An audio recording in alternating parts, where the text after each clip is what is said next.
Beg your pardon. It's definitely being recorded. But we like to run this as quite inclusive and very much a sort of a to and a throw. So so please, if you've got any questions, I'm going to kick off with some questions actually right at the start. So I tell you what I'm going to do. I'm just going to share screen and sort of give some sense of what an agenda might look like. So if I just go into this at the moment, and Amanda, if you can just let me know if you can see this all right and if it's coming through okay. Yes, it is. Thank you. Fine. So for those of you who are with us, I mean, the joy of this actually call today with a sort of relatively few people here is that we've got some existing investors and we've got some potential new investors. So just in terms of a catch-all understanding, we are a climate-driven solution with AI, and ultimately what we're trying to do is create the Intel inside. So what really Intel did for computers, we're looking to do for HVAC and refrigeration systems, and we'll sort of probably expand into that a little bit more detail later on. But in terms of a basic agenda, just we sort of had a quick welcome, introduce James and Amanda in a second. We'll go into some immediate questions.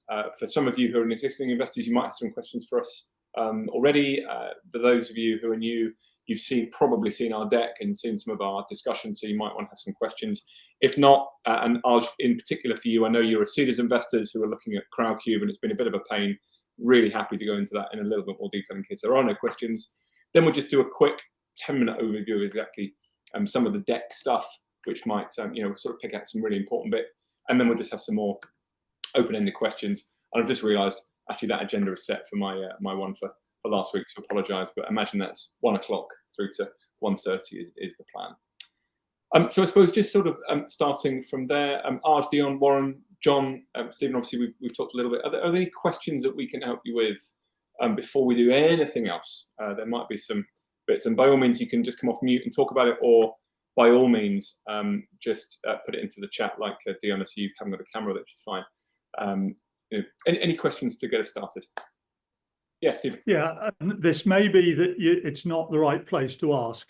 I'm not a sophisticated investor really, but I seem to have ended up with owning tiny bits of you through Crowdcube, tiny bits through Seedrs, and then even a third bit which I inherited from when I'm the executor of my father's estate, and I ended up inheriting that.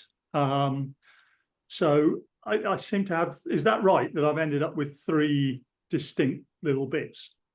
Yeah, it could be, and I think let's deal with that sort of Seedrs and Crowdcube bit, because certainly Arj, who's on this call, has also got sort of pockets in Seedrs as well. Yeah, it's always a tricky one. Historically, Verv did an initial sort of what I would call Verv sort of first phase of the business when it was in domestic appliances. They did some work within Crowdcube, Stephen.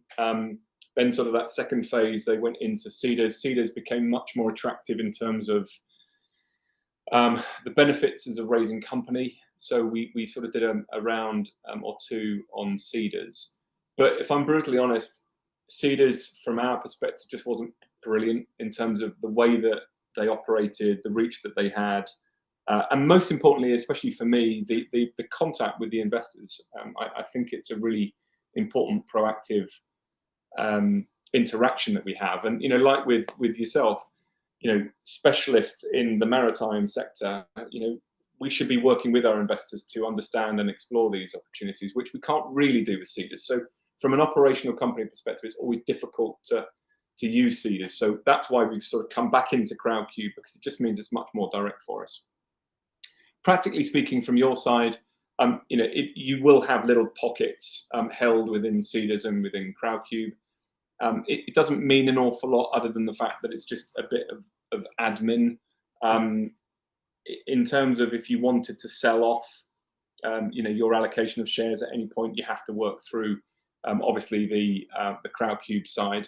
And work with them directly. You can't sell directly with us, which is that's always the case with all crowdfunding platforms. So that's really where it is. That's the story of why we're in Seedrs and Crowdcube.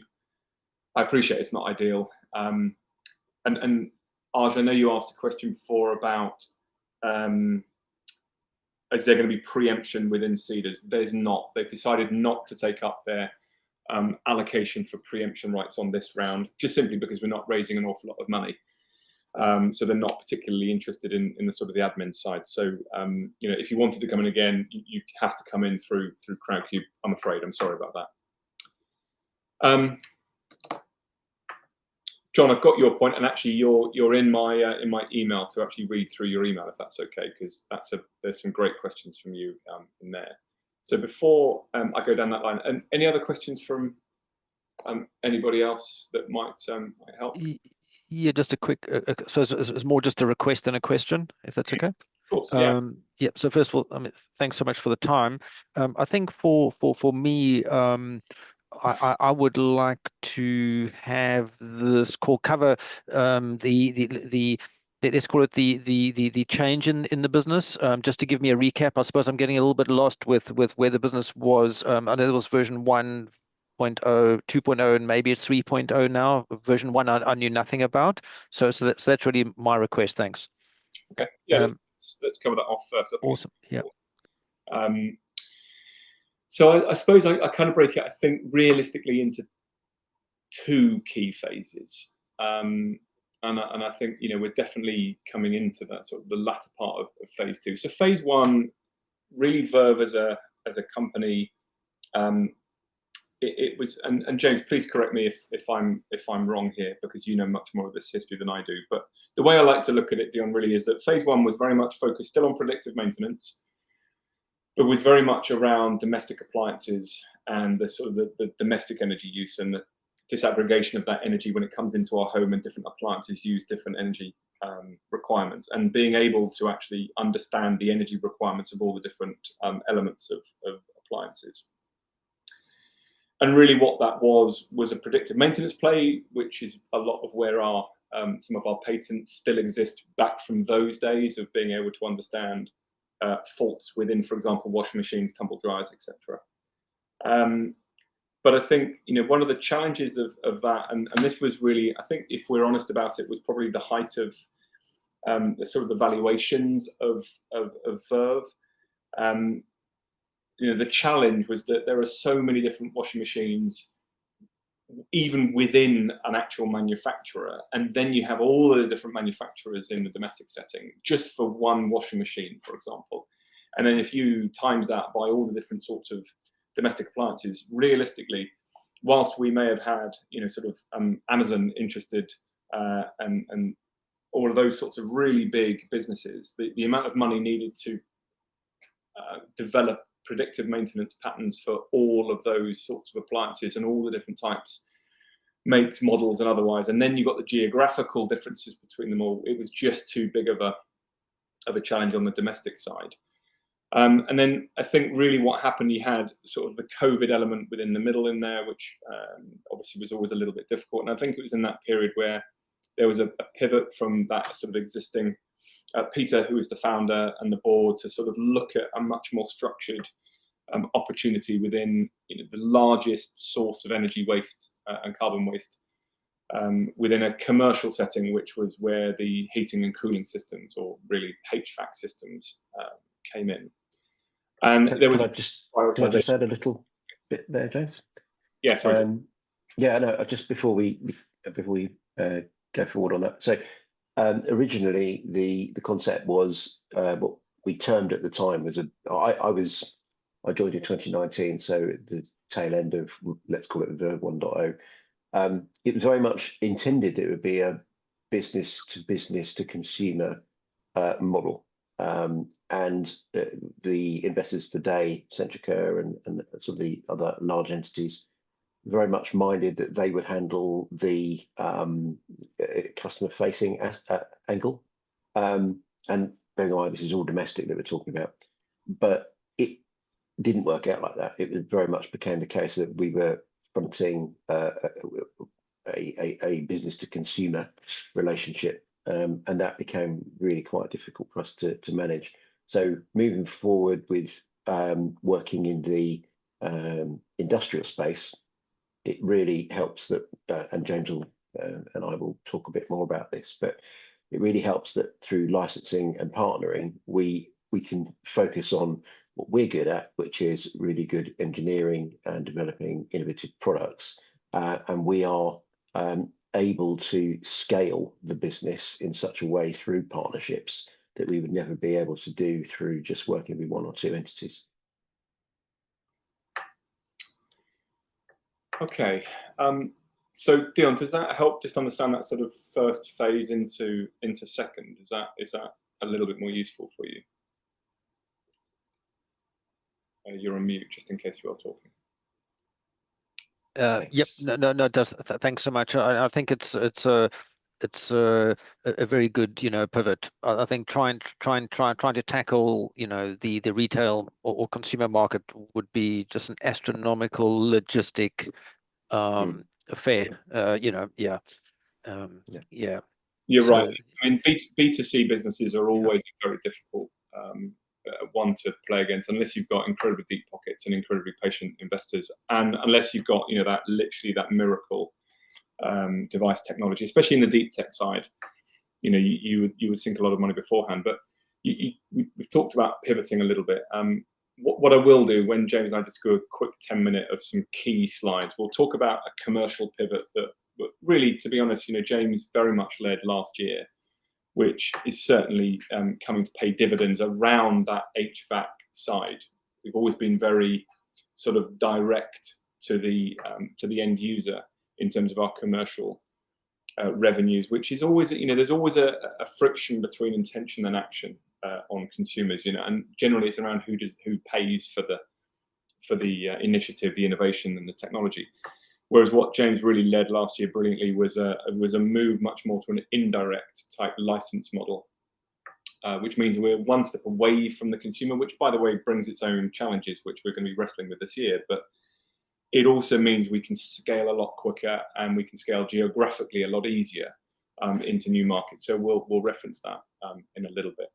But the reason I'm mentioning that is because John, you quite rightly said you replied to an email at the weekend with great questions. So John, just for a bit of context for everyone else, missed the webinar last week, and I think, if I'm not mistaken, John, you got the recording. And so I'm just going to, if you don't mind, John, I'm just going to read verbatim, just for complete clarity for everybody. There's a paragraph in the email that you've written me, and I'll work through it stage by stage. So you said, maybe I'm saying this simplistically, but it seems to me there's clearly a very large niche market, except in your figures, for HVAC globally, and you've developed a unique solution to improve economics and environment compliance. Yeah, I think that's what we feel. Definitely, John. So the challenges I then perceive, and hence a risk to my investment, and obviously as a consequence to the rest of you, would then become, and you've broken this into 3 stages. How do you become visible to the vast market of potential clients? And this is where that sort of last little bit of information is quite interesting. So the visibility of potential clients is a fascinating one, really. And like I said, we could, with a very, very small team, knock on the doors to potential clients and try and convince and talk to them about sustainability efforts. If you're in the EU and the UK, sustainability agenda is still, considerably important.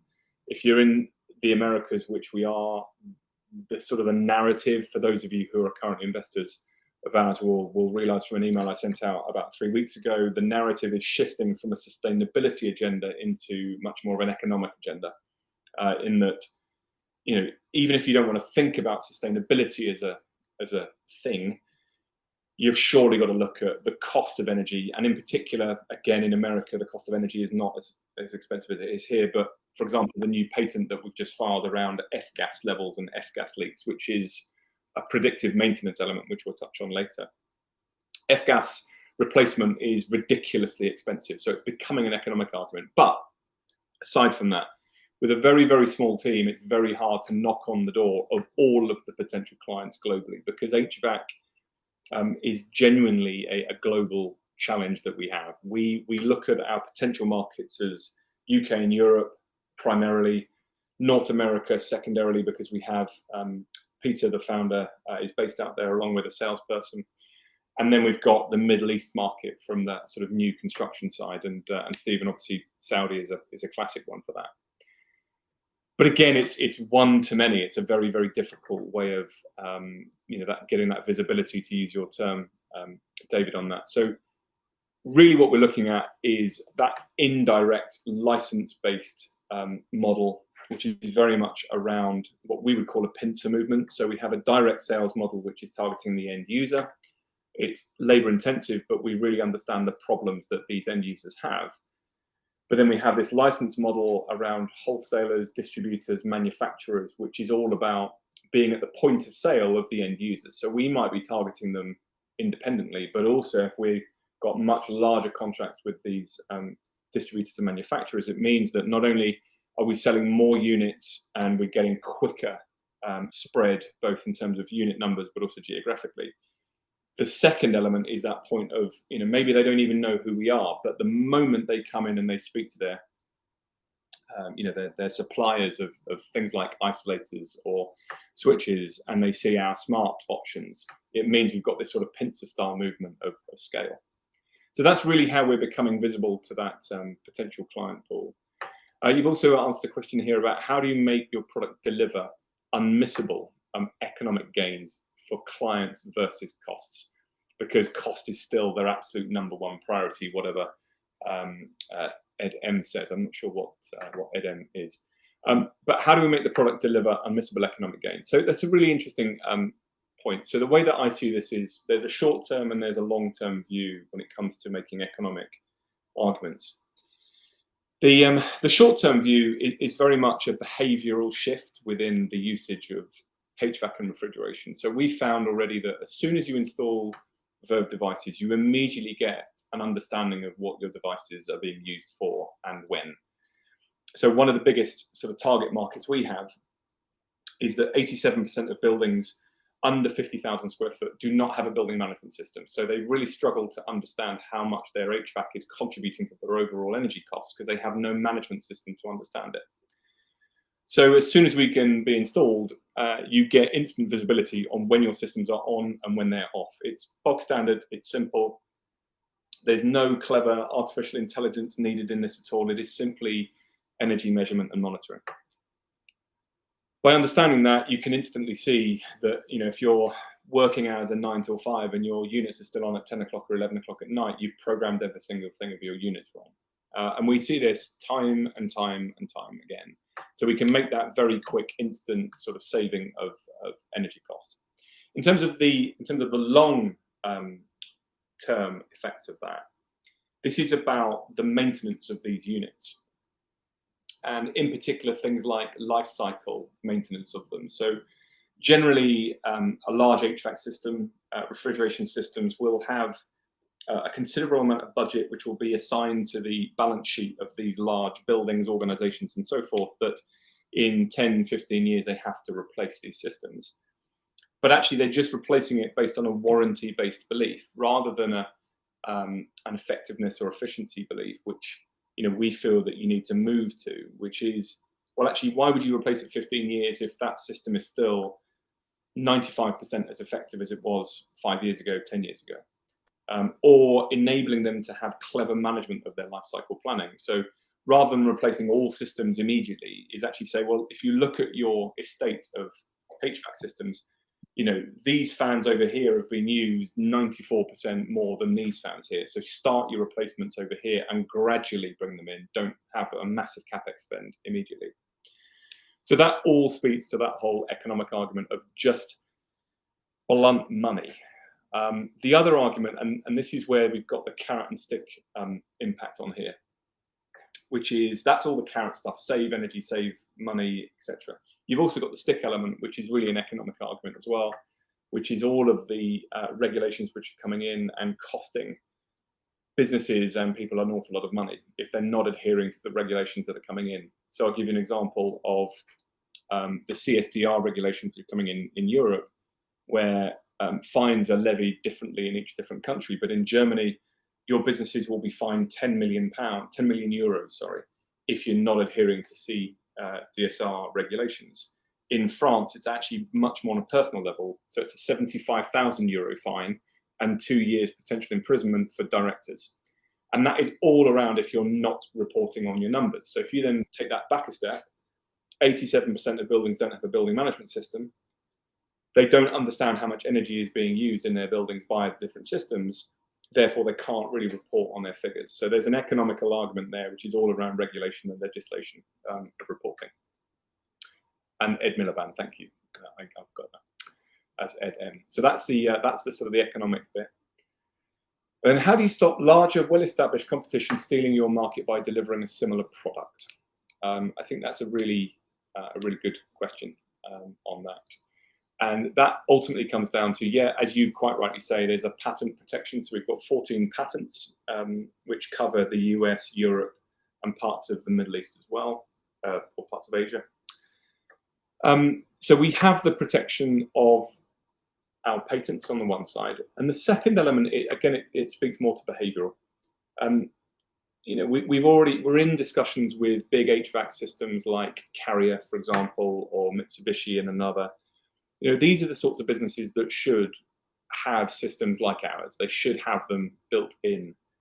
The fact is they don't. They are very, very significantly large corporations that, you know, for many different reasons, are just not acting with speed to develop this sort of technology. They don't have the skill set, the time, the inclination. It doesn't necessarily hit their return on investment figures that they need to hit urgently. So they're not really you know, building these sorts of technologies. So for us, those sort of larger threats are more about acquisition opportunities than they are threats, because we just know they won't move fast enough at all in those scenarios. So that's my sort of view on that one.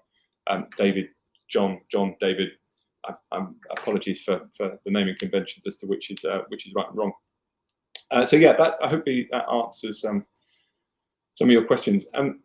So before I sort of go into any more, is there any other questions before I go on? Happy to answer anything. All good. Yeah, I have some, but I can ask them afterwards. Okay. Or later. Yeah. All right. Well, look, like I said, this is really quick in terms of hopefully some bits for you. So I'll take some of this. So just, you know, in terms of understanding the challenge, we've talked about obviously HVAC and refrigeration. So it's already 10% of the global energy consumption. Importantly, the CO2 debate is becoming more and more important, with 5.5 gigatons of CO2 each year. And obviously the responsibility of that global energy and carbon emissions is up at 15%. So a huge, huge challenge. And really for me, it's only getting worse. The world's getting hotter. We need more HVAC systems to get comfortable. And as a consequence, we're releasing more energy and carbon waste into the atmosphere. So we're on this massive harming positive feedback cycle of HVAC. James, do you just want to go through a little bit in terms of the basics of that solution? Would be a great help. Sure. So our core technology is isolators. We build our technology into a range of different manufacturers, rotary isolators. And we're looking for the US to do that with what they call switch disconnects, which is their flavor. We also, the key thing is that the core is the same for whatever product that we make. So what we're illustrating here is really the fact that whether we have a fuse spur, which is connected to a fan coil unit or a cassette unit in an office, or whether it's something that needs to be in a plant room, and this illustration on the right hand side is one of the licensed products called NextSense, sits on a DIN rail in a distribution boards, or indeed it could be something that you potentially want to monitor in a commercial kitchen. So we do that with an inline device, but fundamentally they all do practically the same thing. And therefore, from the data side of it, on the right-hand side of the screen, all of that looks very consistent. Some products have got more comms capabilities than others. Some do higher resolution sampling than others, but ultimately that coherent picture is all delivered on one dashboard. And we also have what we call APIs as well, which means if you wanted to ingest that data into a management system of some sort or a business information system of some sort, that's all there under the hood, ready to go.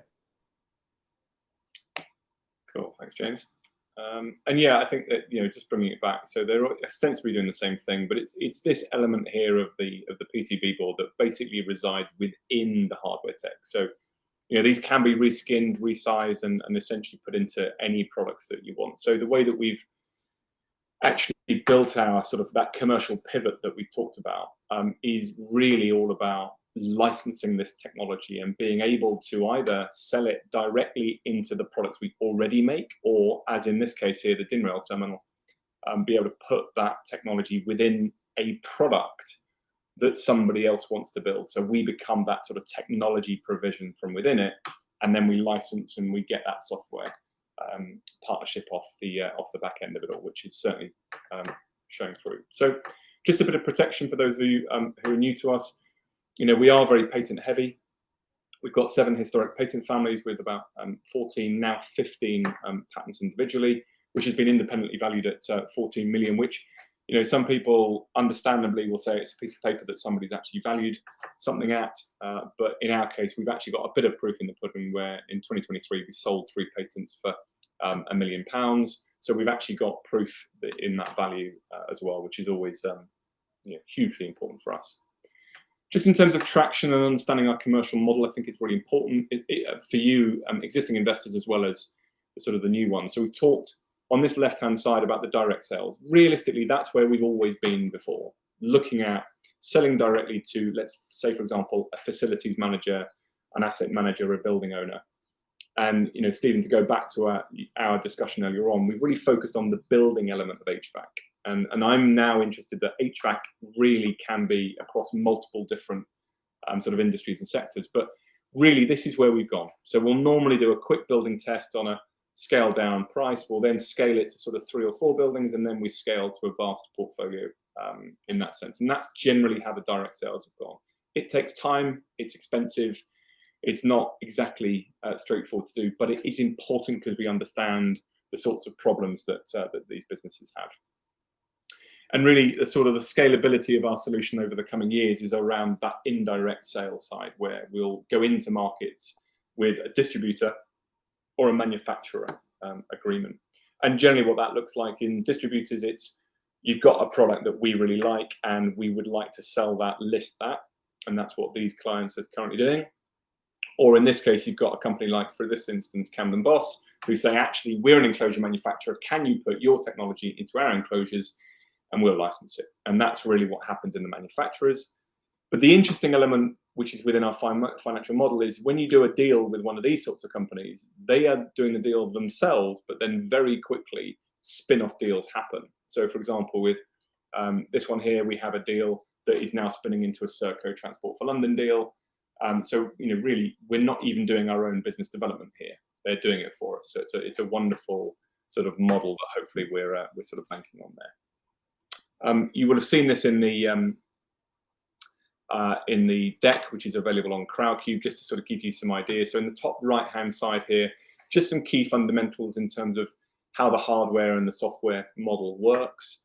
Some information about the IP sales, so the patent sales and the license sales as to how we've done. We are looking at taking on more grants. We actually took that off last year. James and I are really looking into doing some more grants to extend our learning, which will have more revenue. But ultimately, it's about the revenue projections we've got moving forward. And the important slide here is this, where you can see that, so this year and next, the direct and the indirect revenues will be a bit in parity. And as we extend, you see that the indirect revenues ramp up quite quickly. And really, that's why we're crowdfunding, because what we're finding with the indirect, because it's all new for them, quite often the deals that we do they ramp over a 3 or 5 year period, with the bulk of the units coming in the latter years when they're proving out the models themselves. So, really what we're doing is we're extending runways in the short term so that we can maximize, obviously, all the benefits in the longer term, where we don't need any money because there's an awful lot of money coming from those indirect deals. Importantly, the gross profit margin always increases, because as we increase in the number of units that we are able to produce, in particular, our hardware costs dramatically decrease. And we're already in discussions with Indian manufacturers to drive down sort of a 30 to 50% cut in the production of our hardware PCB boards that you'd have seen already. but there's further value engineering that we can do on that as well as the orders come in. So it's a it's a nice model to have a lot of margin in there for us. Really importantly for all of you to realise, for me, strategically speaking, I have a fundraising strategy for this year, which is a 3-phase strategy. So the first phase is where we're at the moment, which is an aim to close between 500 and 750,000 in terms of the angels and the crowdfunding side, which really fuels our liquidity for our second phase, which is a debt financing round. We've just applied for an Innovate UK loan to really fund the exploration further of our F-gas leak and level detection. And that's coming in. We expect to hear within the next 3 months as to whether or not our aim of 900,000 as a loan is going to be accepted. We're not necessarily dependent on it at all. We're sort of planning that we won't be, but it is an option in here. And obviously the success at this phase helps us in the phase 2. And then ultimately, really later on in this year, in terms of Q3, we're looking at closing out a significant Series A equity round, which we're looking at 45 million, closing at a 15 to 20 million sort of valuation. So if you think we're at 13.1 now, we're looking at driving up the valuation a little bit later on. And that's really where we are. So we didn't want to go into all of this, but more than happy to take any other questions from people if that helps for now. So do let me know if there's any other questions.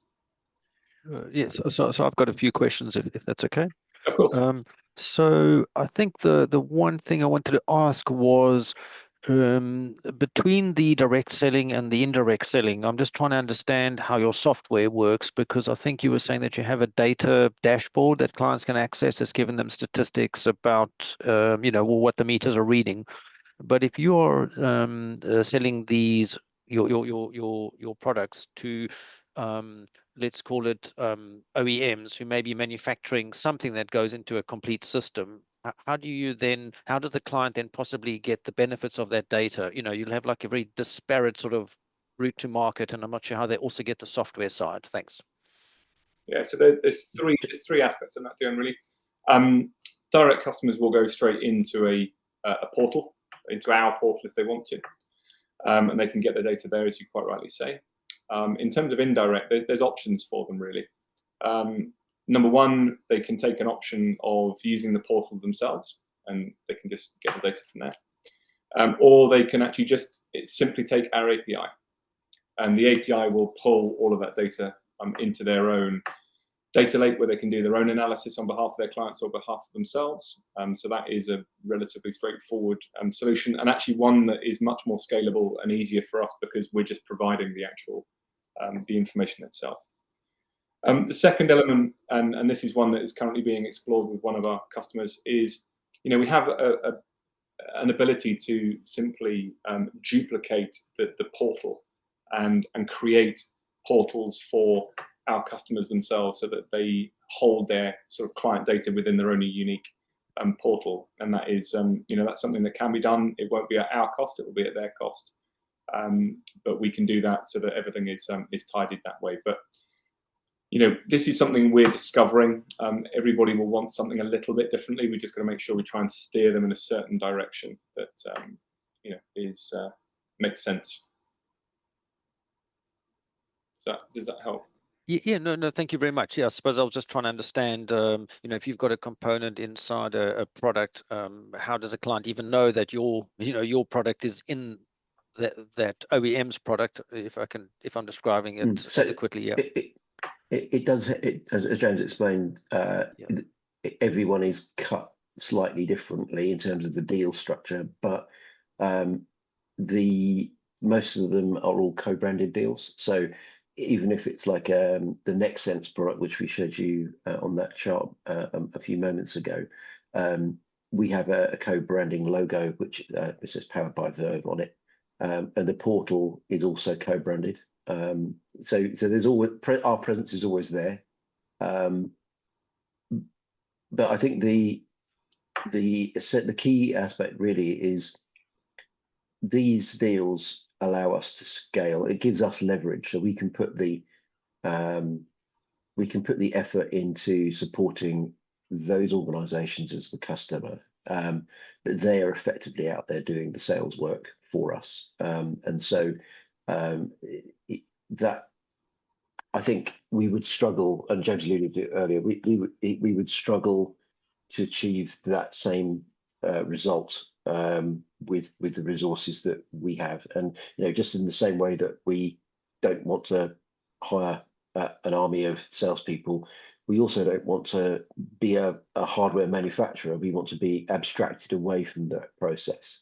And so the deals that are done, we can at our leisure decide, and this happens quite a lot. A manufacturer might say, "Oh, well, I'll do a deal with you, and we will go. We'll make the product, and that's totally up to them." But what so far happened is that we've actually picked up the hardware manufacturing business anyway, which we're very happy to do. And we can do that. We've got the capacity to do that. But the ultimate flexibility comes from just having this abstraction away, albeit with the branding is still there. We're still Verv, still all of the know-how filters back to us, and we are always involved in the technical conversations about how things will get built and installed. And so it's probably the lightest touch approach we can take with the scale of the business that we are at the moment.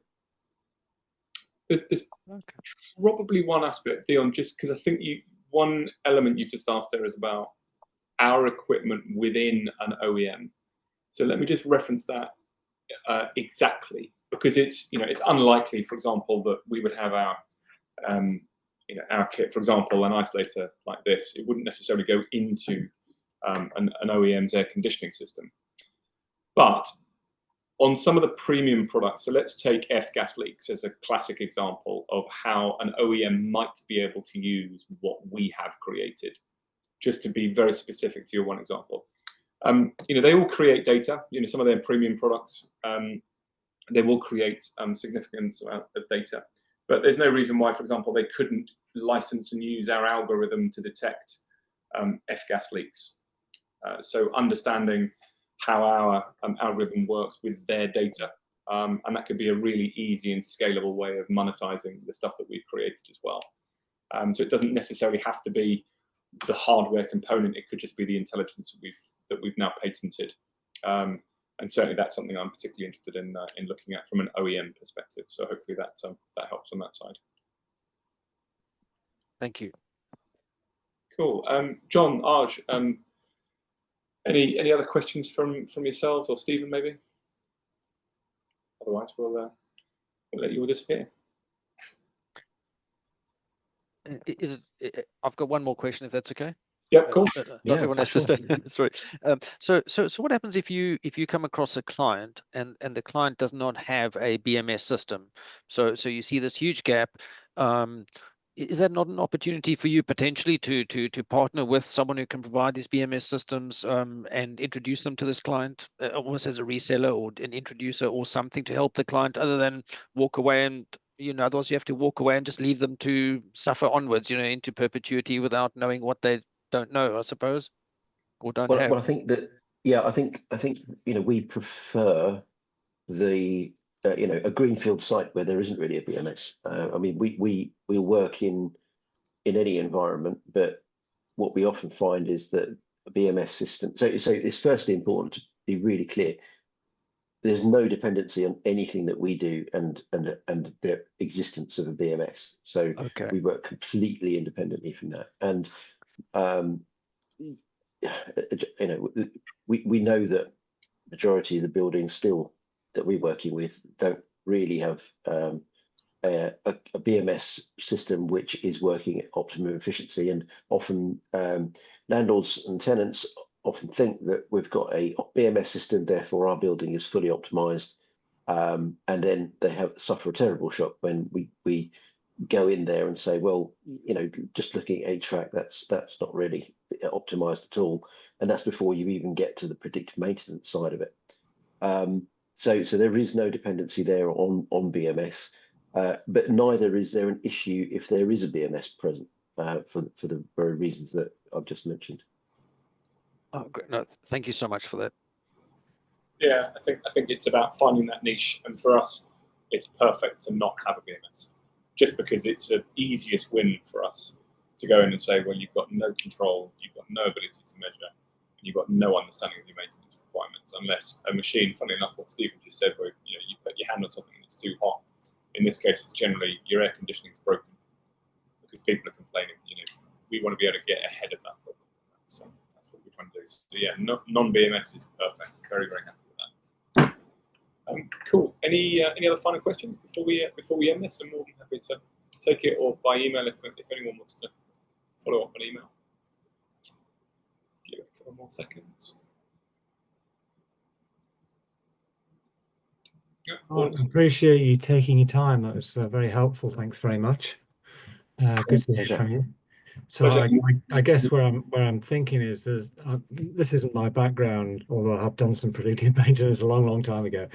But my background is the oil and gas industry, and there's a company listed on AIM who developed what is a much better wellhead and Christmas tree system than the major suppliers in the market. But the inertia to get their technology, even though it's a much better product, into everyday usage and to sort of deliver those ramp up in sales and revenue has really been a real challenge to them. So I think you're probably going to get more traction and more visibility, which was about my question, if you are talking with those people who do supply a lot of units and you can get your product in there, which is why it's more exciting that you're going down that route, because I think you're too small a scale to actually be able to influence the market, regardless of how good your product is and how good the benefits are to clients. People aren't just they're not going to find you. That's my concern, at least. We agree. We agree with everything you just said there. I guess my decision on what to invest and how, whether to invest is, do I see you actually solving that? If I can put it bluntly. Yeah. So the mechanism by which we are addressing that is through so direct sales serve to give us excellent case studies. They enable us to get out into the real world and prove that the product actually works, and that's great. But as you quite rightly said, we're too small to really scale in a kind of in the order of magnitude in the space of time that we'd all be happy with, right? So the main thing is that working with like Europa, which is one of those charts there, they're selling 50,000 isolators a month, and we expect them to a good proportion of those to be going smart because we now are working with them. That's something which we just can't do ourselves, and they're a mature company that work with distribution. They've been around for 50 years. They've got their own sales force. They've got their own account managers. This just slots in really nicely as a new line item for them. It gives them a renewed impetus in the market when they're presenting to their customers, and we're gaining that advantage. I think just to add further to that, David, just to give you a bit of faith in terms of how we can deliver on that. The likes of Europa, Camden Boss, the ones that we've mentioned in here, are UK-based manufacturers and distributors. There's more of them here. But we are small. We haven't got a lot of resource. So the only critical bit of resource that we recruited towards the end of last year was only focused on license models through manufacturers, distributors, and OEMs. So we recruited a gentleman called Derek Wright, who is now our sort of head of growth, and his background is in exactly this area. So partnerships, licenses within smart buildings. He headed all this up for what you now know as Signify, which is part of the Philips lighting group. So if you know the Philips Hue systems, that's all part of what Signify was. So he heads that up. This is how serious we're taking it, which is we have somebody whose only job is to focus on tying up these licenses with the distributors, manufacturers, and OEMs. And that's the way that we're scaling through different countries. It's that simple. So the next one on the list is Eaton, for example, which is like Europa but on speed. I mean, it's a massive global organization, and those are the sorts of licenses that we'll be tying up over the coming years our entry into different markets and our ability to scale. And equally, again, it's not just about our commercials. There's also entire exit strategies built around that, because ultimately they are in competition with each other. And these are companies who've been around for 50 plus years, and they're looking to their next 50 years, and they want to tie up something that gives them that unique competitive advantage over somebody else. So we're not just looking at it commercially, but we're looking at it as exit too. So I hope that helps. No, I appreciate you thinking about exit, because so often on these Crowdcube things, you find you've invested and there's no means of actually getting your money out of it. So most people are very keen to take your money, but don't have that end game in view. So yeah, I'm very pleased that you're actually at least looking at that, even if I'd rather it happens at a much higher price in a long time. Yeah, I mean, I find the exit discussions quite frustrating in a way, though, if I'm honest with you, because anyone should be talking about exits. Sadly, I'm sorry, I've been around too many founders and entrepreneurs who just have this big overinflated ego about what an exit looks like, and I just think it's not a sensible way of looking at it. I've been here before, I have exited before, I know what it actually looks like, and you've got to have a very functional, non-emotive, pragmatic view to what an exit could look like, and ultimately, more importantly, the time span in which an exit will happen. Realistically, I came into this business in January of last year, and I said this very frankly to James and to Pete when I was recruited. For me, we should and we will go on a Series A journey. I am skeptical as to whether or not we'll ever reach a Series B, simply because generally most exits happen around a Series B. Generally, it happens because there is a strategic reason for doing so. But for me, it's got to be functional. It's got to be pragmatic. We've got to be very honest with ourselves about what it looks like and whom are the best sorts of people that it looks like. And you work towards that, but it's not the be all and end all, because ultimately, our responsibility is to deliver a return to you guys at some point. And we've got to do that as the front and center bit. If I only aim to build to be exited, actually I'm building the wrong sort of business. My business needs to be commercial first, that it can survive on its own 2 feet, which actually, funnily enough, in doing so means it's more, sort of exitable in the first place anyway. So, yeah, sorry, that was a bit of a on my. I think it's worth, in terms of that side of the business, which James knows intimately far better than I do, but in order to get match fit to achieve that exit, there's certain metrics which we will be measured by the markets that we need to hit first before kind of speculating about when we can hit, and that is, we're very motivated by those things. Appreciate your comment. Thank you. No worries. Okay, I think that's it. If any of you have any other questions, yeah, I think pretty much without exception, you've all got my email anyway, so feel free to pop any questions through. And without fail, just thank you very much for your time. We really appreciate it, and hopefully we'll meet in due course, and yeah, you can report some good stuff. So thanks very much. Yeah, it's really great to meet you all. Thank you. Thanks very much. Thank you. Enjoy Barcelona, Stephen. Yeah.